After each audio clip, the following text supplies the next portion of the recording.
In this video, I'll show you how to use Freshsales.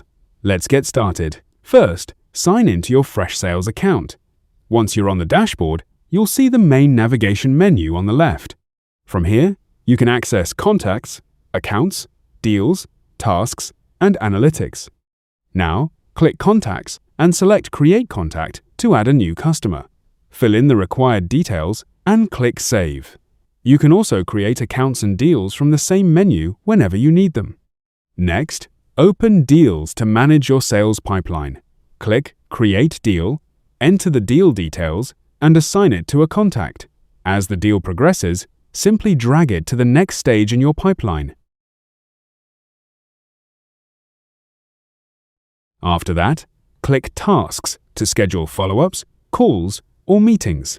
You can also use analytics to track your sales performance and view reports. That's how you use Freshsales. If you found this video helpful, subscribe to our channel.